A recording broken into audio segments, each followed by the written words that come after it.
Welcome back to another episode of the Single Chronicles. Yay! I know I took 2 weeks off real quick, and I'll get into that actually later. But anyway, welcome to the Single Chronicles. I'm your girl, Rose, R.S. Lewis, a.k.a. Insomniac Writer. Today's episode is based off an article I got sent, post about it. I got links sent to me. I actually stumbled on it anyway, and it is entitled, yes, I printed it. Okay, I come from the days of MapQuest, so sometimes I print shit. Plus, I don't want to be fumbling around on my laptop when I'm doing all of this because the internet today is just weird. But anyway, the title of this article is "The Rise of Lonely Single Men," and it was in Psychology Today on their website. I saw it on Twitter and TikTok, and then I saw the actual thing. If you're new here, make sure you like, comment, subscribe. If you're watching on YouTube, if you're listening on your favorite podcast streaming service, make sure you heart, save, favorite, whatever you got to do this podcast so you'll be notified when I do new episodes and stuff. And also, more importantly, share this. I don't care where you're listening and watching it. Share this podcast with other people, help grow. That's how things grow. That's how things become viral. That's because how they become big. And it helps me. It helps the algorithm, all that other good stuff. For everybody else, welcome to the Single Chronicles. Hey.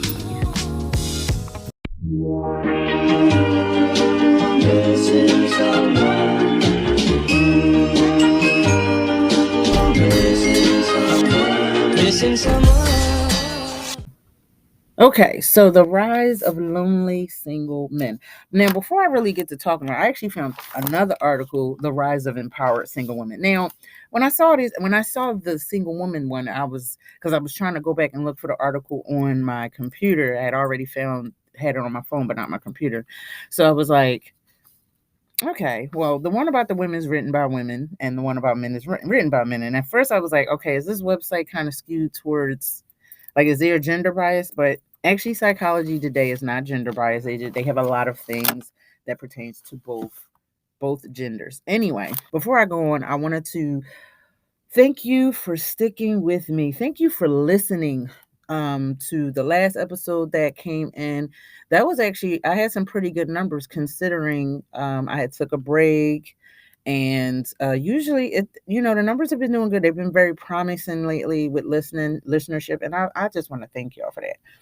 I was exposed to COVID a couple weeks ago. So I took some time off. I quarantined, make sure I wasn't contagious, make sure I ain't had shit. I didn't know what was going on. I tested negative, but because I got exposed, I was like, it's a good reason. It's happening for a reason. It's a good reason for you to take a break, do some R&R. So I caught up, got some writing done, got some gaming done.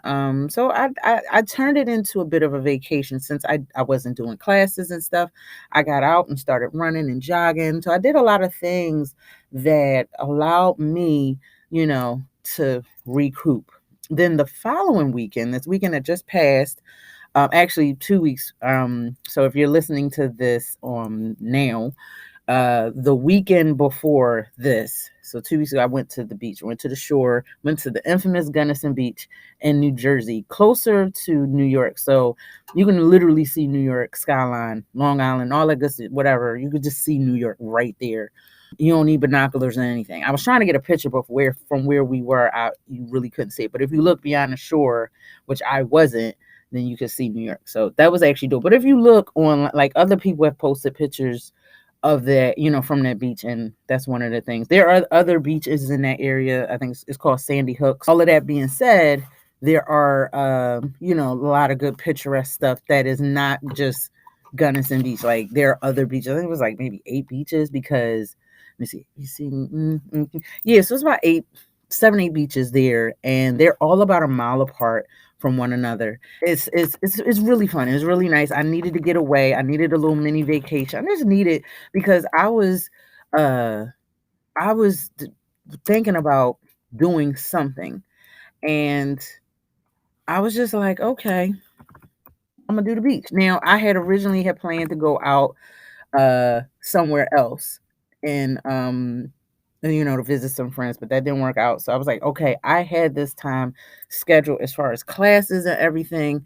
So what am I going to do with it? Like, I didn't plan on juicing that week. It was a lot of things I didn't plan on doing. So it didn't make no sense for me to just waste it that weekend time. And that Monday that I had off, I was going to take off the whole week, but like, F it, I ain't going to go nowhere. So, and we all know being home is stressful for me. And by the way, Sandy Hook, that beach, not to be confused with, the horrific shooting at the school. That's Connecticut area. This is Sandy Hook Beach. This is the beach area in New Jersey. So I just wanted to let y'all know that. So back to this article, The Rise of Lonely Single Men.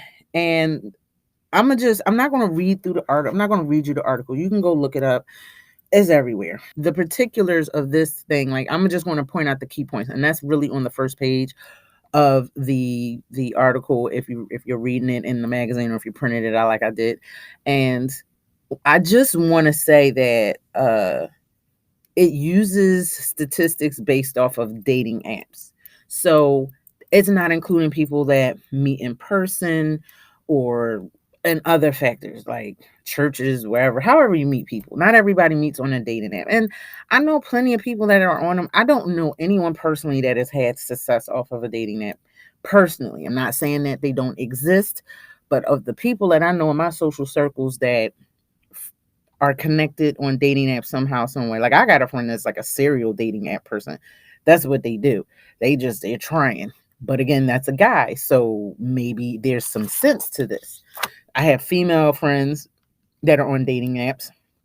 And it seems to me the majority of the people on dating apps are like older. Even though when dating apps first happened, people were like, hell no, I'm not going to meet someone online. That's just weird and scary. But it seems like it's older people. But then again, I don't know. Like I said, there's some statistics that I have on dating apps. But, I fucking hate dating apps. To me, this solidifies that opinion of dating apps. And here's why.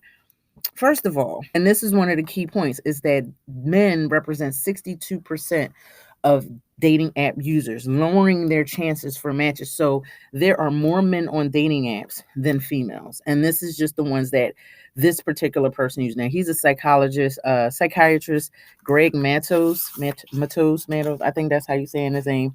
I didn't print that part, but he was on Twitter. Like, he don't got a whole lot of followers. He got probably many followers as I do on Twitter. And my man got cussed out. They coming at him because, again, they did not read the fucking article. What they did was they looked at people who saw this front page and ran with it. Oh, lonely single men. And people got triggered. A lot of men got triggered, and a lot of females used it as an opportunity to laugh and poke fun at those triggered men. As much as I hate toxic masculinity and misogyny and all that other stuff, that is rooted in trauma and toxicity from, unresolved shit. So even though I do say what I got to say about men that kind of like fulfill that, that deal with that, usually it's because they're coming from a place of pain and heartache and rejection, and they haven't dealt with that. Because I've asked people before in the past, and this was a poll that a guy that I follow on TikTok and Instagram, he actually followed me back, but he was asking Black men in particular why they prefer white women over Black women without talking down or talking bad about said Black women. Because everyone can have a preference. Like me personally, I don't have a racial preference over who I date. I mean, if I have to be honest, of the men that I've dated, the majority of them probably have been Black. And that includes men that were Latino or whatever. I'm including y'all in that little gap too. So deal with it. African diaspora. That's what we're going to say. Of the ones, now, does that mean that I haven't been with people that weren't of other ethnicities? No, I've been with white people. I had an Asian boyfriend once. Well, he really wasn't my boyfriend. We dated.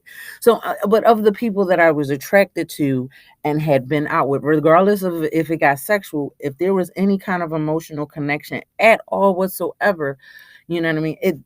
That initial attraction wasn't just based off of race alone. I don't give a shit about that, because at the end of the day, I'm all about matching energies. I've been with people, women, men, whatever, and the energy matched, and then there were people that it didn't. And sometimes it wasn't them, and this is not a, to talk about people. This was the fact that we just wasn't vibing. It is what it is. Enough of that. So back to this article, The Rise of the Lonely Single Men. And what I was trying to point out before, I was trying to throw it off, was that the men that were triggered and in their feelings and butthurt, sorry, my phone's vibrating wherever it's buried under these articles, were men that basically, that they were just hurt. They've been hurt before, and they haven't processed that emotion. My thing, and this is the point, and see, this is why I tell people I don't give relationship advice. I tell folks, get over your pain before you jump into something else. And now, for some, they can find happiness while they're in a relationship. They can cohabitate and have sex or whatever, connect while they're healing. That's fine. I'm not saying don't do that. But I'm saying for that relationship to have a better chance of working out, deal with your traumas first. Deal with the whys. Okay. And then I'm going to talk about this later on about, how to do that and how to move on. That's the first and foremost thing. A lot of times people are taking emotional baggage from one person to the next, putting that fucked up, funky ass energy on them. And they're just doing it. And it's like, you know what, bro? Damn, you need to get your shit together because you hurt people. So if you still hurt, and this doesn't have anything to do with guys, women do it too. And I'm not talking about just a rebound one nighter thing. I'm talking about getting into a relationship without dealing with your trauma. And a lot of times they don't deal with the trauma that came before the relationships from their childhood. I'm still dealing with mine. Like, I'm literally, like, after I got over my heartbreak, it forced me to do this, which forced me to dig in to something that was repressed and more deeper that I didn't even know existed, which helped me answer why I kept choosing the same type of people in the first place. So that's one thing. And it's kind of mentioned loosely in this article about men having to address having more emotional availability, because it's this mindset that we have. Men can't be, you got to be tough, you got to be masculine, you can't cry, you can't can't show emotion, because if you do, that means you're weak. And the fucked up thing about it is that we teach our sons to do that. We tell our sons, oh, you better not cry. If you cry, I'll give you something to cry about. Oh, only girls cry. Boys don't cry. Sissies cry. So we take emotion, okay? Simple emotions, sad emotions, anger emotions, and we tell them, and I'm not saying you can't help having the emotion, but how you express that emotion, we put that in the same box as being feminine. No, that's fucked up. And see, when you start a child on that path, what happens is that they grow up not knowing how to process those emotions. Now, nobody said crying is the only way to express emotions. Okay. We have tear ducts. Yeah. Shit, dogs and cats have tear ducts, but they use them for different reasons. So in the case of us, a person may or may not cry when they're sad. Some people cry when they're happy. It just happens. You just overflow of emotion. It just happens. You're watching a movie, like, oh my God, crying. So crying isn't the only way to express emotion. They equate that with being a woman. Oh, you crying. Only girls cry. So that right there is, that's the start of fucking a man's head up, period. And then what happens is when that man grows up and he doesn't know how to process his emotions, he doesn't know how to articulate those emotions or deal with those emotions or express those emotions, now he is just fucked up. So when something bad happens, for example, a female, whatever female reminds him of the first fucked up thing that happens in life. It could be the mother or the first relationship, maybe even a combination of both. What happens is that he equates that particular emotion that he has and projects that onto every female that reminds him of that. Take 50 Shades of Grey, for example. Dorian Gray, the main character, rich, good looking, all these things. And it was like, yeah, he's into, the S&M thing and or whatever. He's into the tiny girl, little beating, this, that, and the third. But what happened is that he realizes when he's in therapy, and they don't do the therapy part in the movie, but in the book, they really show how he's really fucked up because of the shit that happened to him in his childhood led him to not only target women that looked like his mother, but to do sadistic shit to them, control them, because in his childhood, he had no fucking control over the shit his mother did to him. So men, or any other human for that example, will gravitate towards what, we gravitate towards what's familiar, whether that familiarity is toxic or not. And in his case, that's what he did. Because they haven't learned to process the why, and they try to shrink themselves or fix themselves, they try to gravitate towards the opposite. And how they do that is they tear down what it is that hurt them. So if a guy dated a black woman and that black woman treated him like shit, instead of, being accountable for being with that particular toxic ass black woman, then he takes that and says all black women. He generalizes all black women in this box. This is why it's a lot of people, regardless of what their race, gender, whatever it is, when they meet me, they're like, oh, you don't act like you don't do what the. Okay, tell me, like, why do I have to fit in a box that says this is, oh, you're a black and you're female and you're this age group, this is what you're supposed to do? Like, I play video games, for example. You're not supposed to be playing video games. You're in your 40s. You have a grown child. What? Wait a minute. Is there a rule that I know that when you buy video games, there's like, the MPAA, or not the MPA, but the, the rating that they have on the games says if the person is this young, they shouldn't play the games. But there's no thing that says if you're this old, and they might say, oh, if you epileptic or you have some type of other, disorder or a handicap or something like disability, sorry, then you may want to stray away from this game because it got flashing lights. Okay, that makes sense. All right, don't want to have a seizure. But it is no thing game that says, oh, if you're over the age of 19, you can't play this game. Usually it tells you if you're a certain age, you have to be of a certain age to play a game. So I'm not, fitting the status quo. Oh, you don't listen to this type of music. Yeah, sometimes, but sometimes I listen. I'm not a big country fan, but I like some country songs. I wouldn't say I'm a country fan, no, but there's some songs I listen to. I'm like, oh, okay, dude, bob in my head. If someone asks me what's my favorite genre, I can't really say now. I just like music, particularly that was made in the 90s, because that's when I was a teenager. That's when I really listened to music. But that doesn't mean I don't like shit that came out now or shit that came out before I was born. No. Like, we got to stop generalizing people and stereotyping people.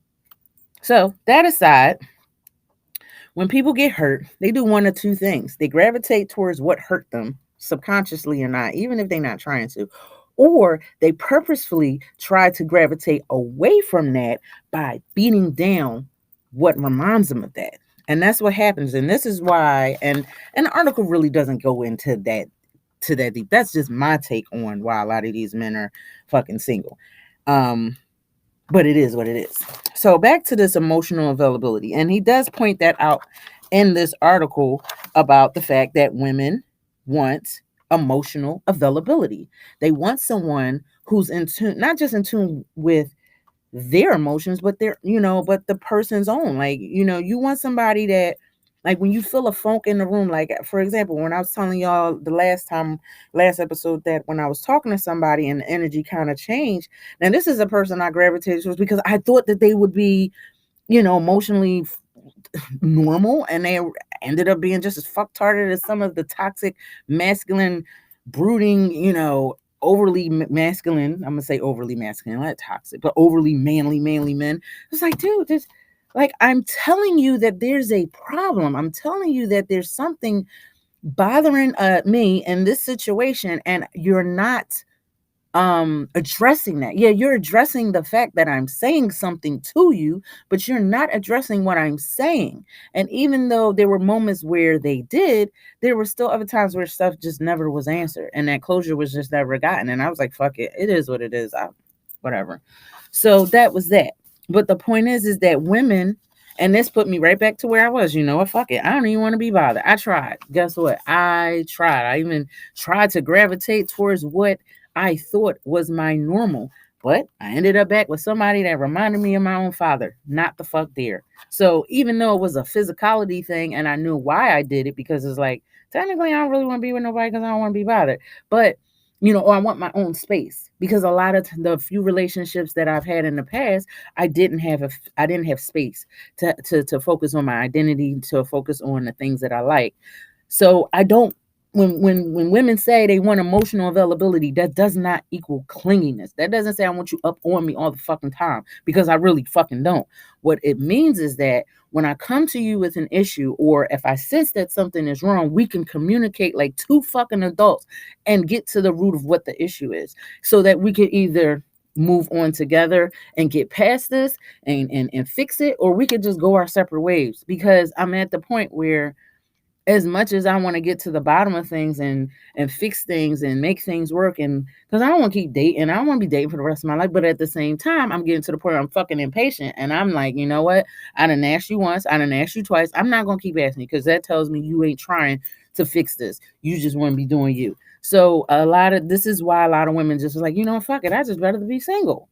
It's too much shit out here anyway. Like when I was coming up, we had to worry about the rise of AIDS and STDs.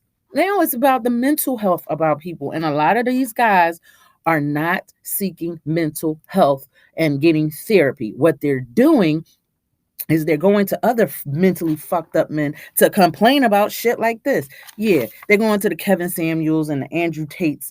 Oh, he really works hundreds. Y'all heard his shit got shut down.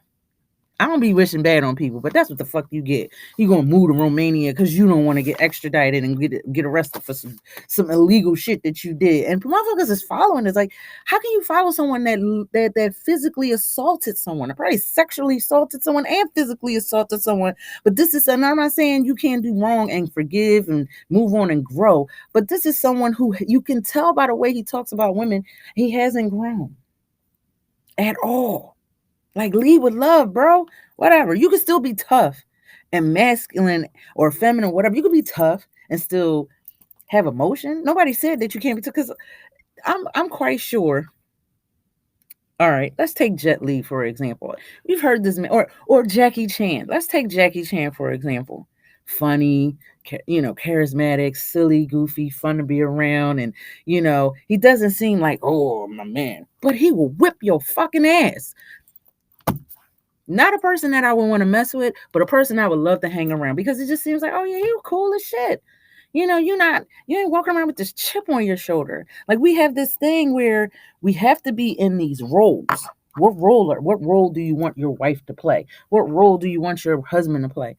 I just need you to meet me halfway, bro. I just need us to have a synergy and connect. Which you stick to your strengths, I'll stick to my strengths. You help me on my weaknesses, I'll help you on your weaknesses. Wherever you are, like if you're falling on something, here, babe, I got you. And vice versa. That's what I want. I want a partnership. I don't need another fucking father, even though I didn't have one to begin with. I don't need one. I'm a grown ass woman at this point. I done figured some shit out. So, regardless of that, these types that get on these podcasts, it's like they're clinging to the old ways. They're clinging to traditionalism. Oh, I need my wife to da. But you're being raised in this new world order where you're asking a woman to submit to you so that you can lead, and oh yeah, I'm paying for everything, but you can't afford that lifestyle. Now, as toxic as a Kevin Samuels and Andrew Tate is, you look at the money that these people have or had in Kevin Samuels, may he rest in peace wherever he is. You think about it, they can afford to live that misogynistic lifestyle. You're going to be home and you're going to do this and do that, and I'm paying all the bills. You need some money? Here you go. Shut up and leave me alone. Go in the kitchen. But you got these men that can't afford that lifestyle, but you want a woman to submit. Then you're going to turn around. Then you got these other guys that are saying, well, what's she bringing to the table? I don't want no gold digger. I don't want nobody I want to take care of. So you mean to tell me I got to do half the work, but I got to sit there, shut up? No. And see, now we have a lot of women who are successful, who are making money, who are holding their own. And they're like, yo, if you are not going to have your mental right, the fuck do I want to be bothered? Like, I don't need somebody stressing me the fuck out. I don't give a shit how much money you make. So now it's like, okay, women are trading in financial comfort for emotional well-being and insanity. Like, I don't want to be stressing over what the fuck you doing. Like, it's like they're making excuses for being assholes and cavemen. Oh, I'm gonna fuck whatever I want to fuck out here. I'm gonna go hang out with my homies. You can't go have friends, go out with your girlfriends. You can't do this, you can't do that, you this and da, da, da, da, da. Like, you got all these rules and stuff. And then you got the nerve to tell me what I'm bringing to the table. What difference does it fucking make? I can't do shit with it. Yeah, crickets. So that's basically the shit that be getting me kind of irked on these dating sites. I mean, on these so-called self-help gurus and coaches. I'm a masculine coach. Masculine men do this. Do push-ups. Like, now it's this thing, Black Men Frolicking, that I saw on Instagram, and I was like, Black men can't frolic. That's the problem. And it's not just Black men. I'm just saying, it's like you want them to let their guard down. You want them to breathe. You want them to know that, okay, you don't have to worry. You don't have to look over your shoulder. Unclench your jaw. Relax your shoulders. Relax. You're telling them that this is what you want them to be, to not have to worry about a world that constantly has its boot on their neck. But then you're saying, when they do, when they express themselves and they're just trying to be laughing and goofy and silly, oh no, you don't do that, that's not masculine. Then what the fuck is masculine? Oh, you want me to do push-ups? I know how to do push-ups. I guess that makes me masculine, but whatever. You want me to do, so you basically want me strong. Strong and masculine are not synonymous with one another, just like emotional and feminine aren't synonymous with one another. What makes those things the fucking stereotype is the fact that we people put these stereotypes on each other. We say that women can't be strong. Women don't go to the gym, you're going to get big muscles. No, the fuck I'm not, because I got estrogen flowing through my body. So the estrogen and the lower levels of testosterone will not allow me to buff the fuck up. Yeah, I might get stronger. I might be able to lift more, but I'm only going to get so big. And if you're worried about me getting so big, you know what I mean? All right, I'm going to get big if I stay home and eat Twinkies all day, or I eat bullshit ass food, because that's what happens. The reality is I will get fat and get large then before my muscles grow and get large. It's just not going to happen. I would have to take some type of enhancements or get on tea or whatever, or some type of steroid to allow that to happen, to get strong. There are plenty of women now, the muscles might get toned out a little more, and I got a lot of squishiness. Before that even happened, you know what I would have to do to transfer my body to make it hard?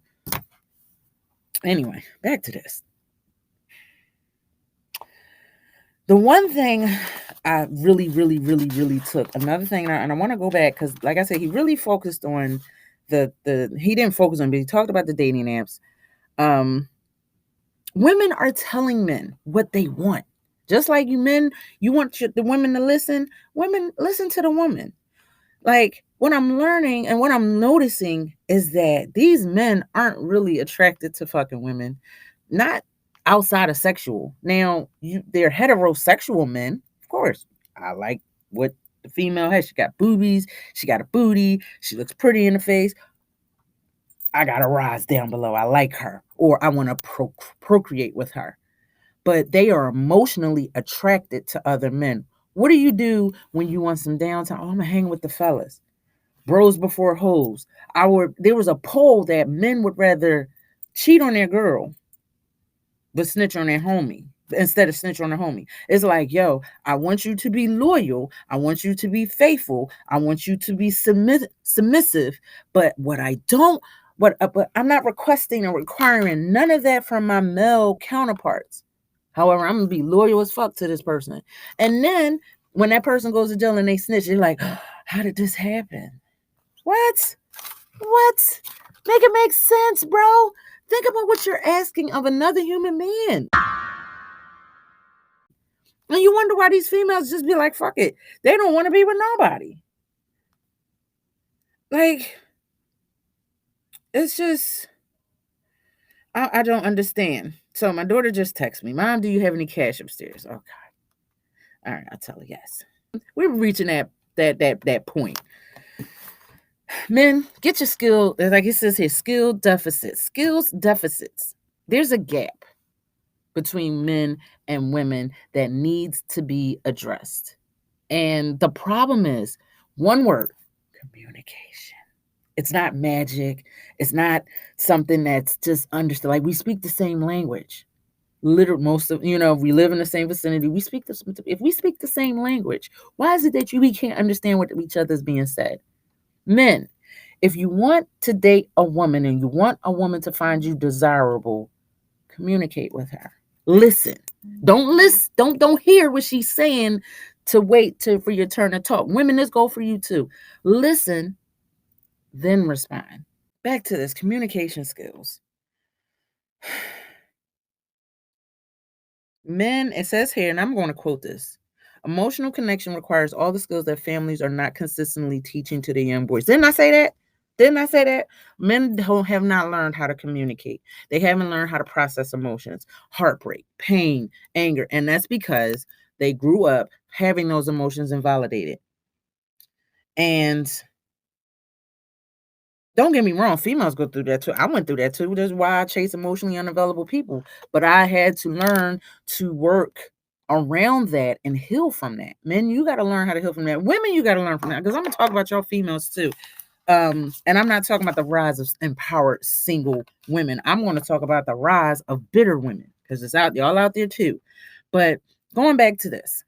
Back to the skills deficit. For men, this means relationship skills gap that, if not addressed, will likely lead to fewer dating opportunities, less patience for poor communication skills, and longer periods of being single. The problem for men is that emotional connection is the lifeblood of healthy long-term love. So, for all you in the back that didn't understand what I just read,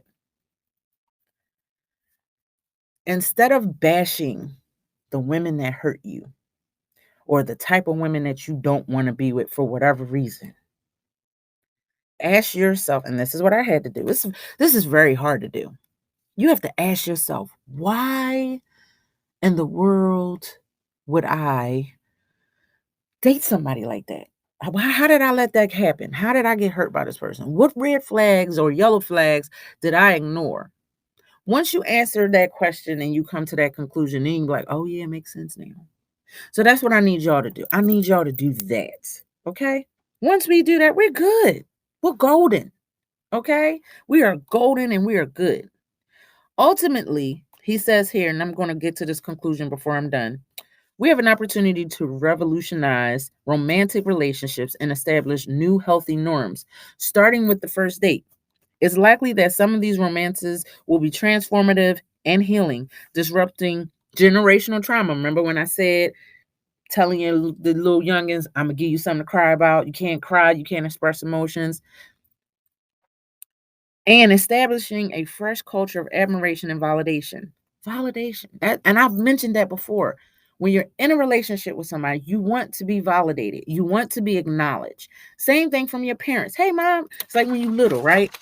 Mommy, look what I drew. I drew this. So if you have the loving, adoring, normal fucking parent, they're like, oh, baby, it could be fucking ugly as shit. Yo, baby, that's so cute. Is that the tree? No, Mommy, that's you. Oh, okay, but this is a beautiful picture of me. And see what that does. It's not lying to your kids. It's not filling their heads with, hopes, or false hopes or whatever. It's encouraging them and validating them and letting them know, hey, my mom appreciated something that I did for her. That picture, now I'm honest, I thought it was a tree. And the kid might say, well, Mom, why did you think that that's a tree? Because look how you painted the picture. It looks like a tree. It doesn't look like a human being. Does that look like me to you? If you think that looks like me, then hey, fine. I'm not going to argue with you. But at the same time, I'm happy that you took the time to think of me and do such a thing. So you're validating their achievement or an accomplishment. Same thing if they're upset. You're validating their pain, their anger, whatever it is they're experiencing as being real. And you're letting them know, hey, whatever is going on in here, I understand, or at least I'm trying to. So that's right there. That's that generational trauma. Now, if you got a toxic ass fucking parent, they look at the picture, the fuck is this shit? Why are you wasting my paper? Why are you doing this? And da da da da da. Like, I remember my kid used to like to draw on the wall. All right, you know what? This is your wall. And that's the one thing that I remember my mom letting me do. And at first it wasn't really like that. She really was like, why you do that? Da, da, da, da, da. And my grandparents, why you do that? And eventually it turned to, you know what? I'm gonna let her draw on the wall. That was one cool. Like, there were instances where both my parents weren't being fucking toxic people. And there were some times where I'm like, what lesson is this meant for me to learn, Lord, if there's one out there in the sky? Because I did not know. I still don't know. I'm still learning. But hey, it is what it is. Anyway, guys, I want to thank y'all for tuning in. I'm going to get to the writer's reflections. But today we have a sponsor. Well, I'm sorry, not sponsor. Promo of the week. I just have to pull her information. Okay, here it is. Now, it's very interesting that we were talking about emotional trauma and healing and therapy and all this other stuff, because today's spotlight is evolving life counseling and psychotherapy. Isn't that perfect? We got the thing from Psychology Today, and then we got this. It's run by a lovely woman that my cousin Robert introduced me to online. Her name is Whitney. Now, this particular service and counseling group is based in North Carolina, Fayetteville to be exact. But they have a website, they have a phone number, and if we got anything from the whole COVID thing, is that Zoom is the life. We're living that. Y'all remember Back to the Future? When they went to the future and they was on the screen? That's where we are right now. So a lot of things are virtual and they're on the screen, and that's fine. So I'm not sure if that's the service they provide, but hey, guess what? Check it out. Matter of fact, I'm going to the site with y'all. And so it's evolvinglife.net. And the number that they can be reached at is 910. That's the area code, 212-4441. They're located at 3622 Morganton Road, Suite B. Again, in Fayetteville, North Carolina. Zip is 28303. The Instagram page is Evolving Life 26. So EVOLVINGLIFE 26. That's all one word. So check them out, because that is really, really awesome. So if you go to the site, they got cookies, and I'm gonna put screenshots of all of that on the YouTube video here. So if you're watching, you'll see that. And they have all the therapists here: Janine, Darlene, Charla. Sorry if you're saying your name, Michelle. A lot of lovely people here. Frankie, Tamika. Some of them are not accepting clients. There's Whitney. Oh, there she is. And Rebecca, Shantavia. And, it's a place for healing. And that's what the Single Chronicles, I poke fun and shit all the time, but the Single Chronicles is about healing. So check out evolvinglife.net. That's the website, all one word. Not the .net part, obviously, but it's Evolving Life, EVOLVINGLIFE.net. And seek out a counselor. You can click to find out more, to see who's available, who's accepting clients and who's not, and get you an appointment. And definitely check them out. Tell them Rose sent you from the Single Chronicles, because I need to send y'all to some therapy. Y'all don't listen to me about getting therapy. Alrighty. Thank you guys so much for tuning into the Single Chronicles. Today we talked about the article written on Psychology Today, The Rise of the Lonely Single Men. Basically, women are getting tired of dealing with the toxic men, or the men that don't want to heal, or whatever. And when I say toxic masculinity, when I say having emotion, not being emotionally available, I'm not saying that you got to be sensitive. I'm not saying you got to be feminine. I'm not saying you got to be gay or anything like that. The problem is that we equate femininity as being weak. We look at a man that acts feminine and they want to call him names versus a woman that acts masculine. So It's a song that Madonna did, and I think I'm gonna find it. What it feels like for a girl, and that song is very, very. You gotta listen to the song. What it feels like for a girl, because you feel that being a girl is weak. Girl is, and I'm gonna just give you the open lyrics. Girls can wear jeans and cut their hair short. Wear shirts and boots because it's okay to be a boy. It's not okay to be a girl. It's not okay to be feminine. If a boy does those things, there's a negative connotation because we automatically assume that the female gender is the weaker gender. I posted something on my Instagram, and it basically, the guy, I did a video to a voiceover, and the guy said humans are the only species that does that assumes the female of that species is the weaker one. It's weird. Like, you think about it. When you get bit by a mosquito, chances are it's a female that bit you. But the guy in the video, what he said, his analogy in the animal kingdom, he used sharks. He was like, oh, I can't believe that guy got bit by a female shark, girl shark. Like, nobody does that. Like, I saw a video of an alligator carrying a dead body, and the guy was like, look at the tail, and it could be a girl, blah, blah, blah.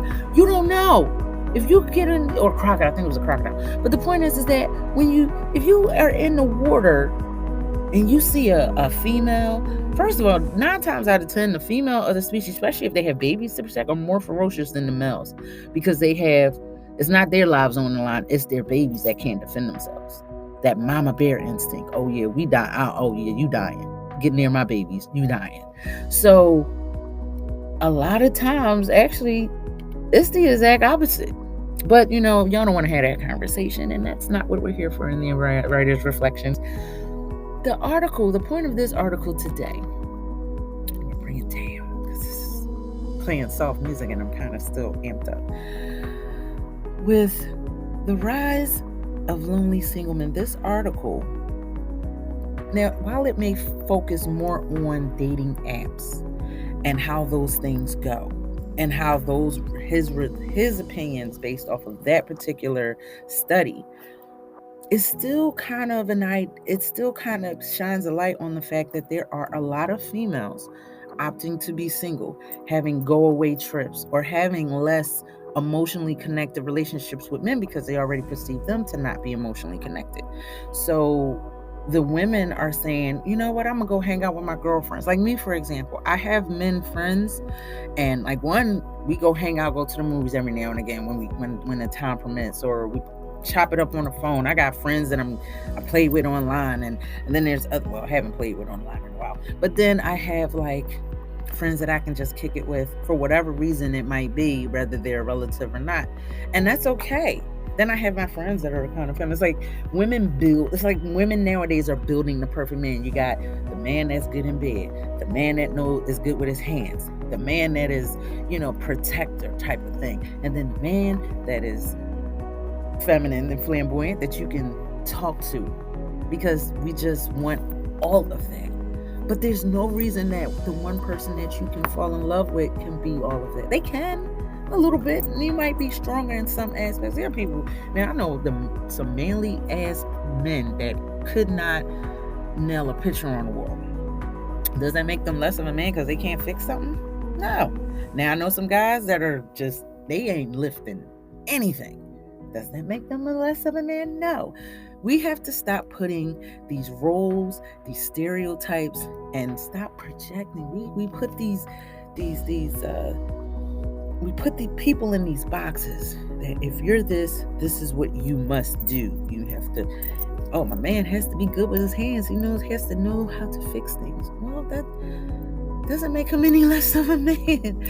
And you know what's crazy? I had a guy once say, yeah, when you wouldn't be that, you want to be single so bad, wait till that check engine light come on. Well, I'm going to look under the hood of my car. First, I'm going my app, my Chevy app and my OnStar app, and do a diagnostic and see what the problem is. Then what I'm going to do, if it's something simple like changing the air filter, then I'm going to change the air filter, and then I'm going to have the little thingy reset so that the check engine light, if it comes back on, then I know that, okay, there's something deeper, like maybe I need a spark plug changed or whatever. And he was just like, he looked at me all confused. Oh, no, you said call a man when I need to do that, but yet Here you are not knowing what the hell I'm talking about. And I said, the crazy thing about it, when a new car, any car now that's probably 2015 and older, you can't do anything in it. I can't even check my oil now. And it's not because I don't know how, it's because there's no dipstick anymore. So there are things that even if I had a man, he couldn't do anyway. Like, I dated a mechanic before, and it was stuff that me and him would be, I'm like, all right, well, you know what, it might be this. And he was like, no, I think it's this. And then he knew more about it because I just didn't pay attention to mechanic shop type stuff when with my grandpa. But I knew enough about cars that if I go to buy a car or I go to a place to get my car looked at, no, you're not going to get one over on me. I know enough. Like, it's just like hair. I know how to do my hair. Am I a licensed cosmetologist? Do I know everything there is to know about if my hair is got split ends or whatever? No, I'm not a cosmetologist. So when it's a problem that's deeper, like a bald spot or something like that, or, let me go to a dermatologist or a cosmetologist or someone that knows this field professionally and let them diagnose what the problem is. So that's that. But that doesn't mean I don't know anything about the field. Yet there are people that assume because I'm a female, I don't know anything. And that's the thing that we do. It's like, yeah, don't call me to shovel snow off your car. Okay, I won't. Don't call me to fix your... So this is why men are being more single, because you're expecting these gender roles from females that opposite of those gender roles, the ones that you would be expected of a man, he can't even do. And that's why men are single outside of the dating app, outside of that toxic arena of online dating. Oof. Maybe that's probably why I'm probably going to be single for the rest of my life. And I'm probably okay with that, is because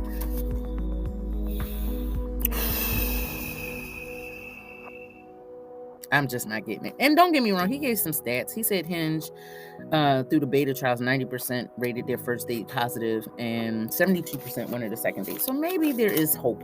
I don't know. But I'm not looking on it. Maybe because I'm just not looking. Right now, I'm just looking to get out of North Philly and live my life and be happy with that. Like, I'm cool with that. Whatever. But anyway, enough about me. I'm going to get out of here. It feels so good to be in here. Like, I took this break and then I come back and then I take a 2-week break that it wasn't intentional. Like, even last Friday, I wanted to get in here. Last Monday, give y'all this particular episode, but I didn't have my notes. It was a Friday and I was just like, it was just a lot going on. So I'm actually glad that I'm in here today and we're talking about this. And I'm glad that our business spotlight of the week is therapists. Like, how crazy is that? So, anyway, thank y'all for tuning in. I am going to get out of here and check y'all on a flip flap, because this episode actually went to damn near an hour, and that is not what I intended. Sorry, guys, but y'all get the long episodes out of me all the time. So anyway, I'm going, before I give y'all my salutations, I want y'all to check out that the evolvinglife.net. I want y'all to check them out. I want you to give them a call, reach out to them on Instagram or Facebook or wherever. Tell Whitney hi. I don't know if she's seeing any new clients, but the rest of them there might be. And if she is, hey, rock out. Yeah, that's what I want y'all to do. Get therapy, get help, heal. Let's heal, y'all. Stop worrying about being with somebody and let's heal. That's what we're going to do. I want y'all healed, because that's what I'm trying to do. And next week, I'm going to talk about, I actually talked about bitter women. I don't know. I have some other topics I want to throw on y'all. Actually, I'm going to talk about myself again next week. And I have some good things and some not good things. But that's what this podcast is about. Being transparent, being honest, not just with other people, but with yourself. And yeah, that's what we're going to do. Anyway, thank y'all for tuning in. Sorry we went a little longer than normal and I went over my studio time, but hey, it is what it is. This was a good topic to talk about. Like, it's so much more to unwrap that I couldn't just do in 30 minutes. So yeah, we're going to come back to this topic. Okay. Be awesome, be you, but above all else, love yourself. I am out of here, guys. Take care.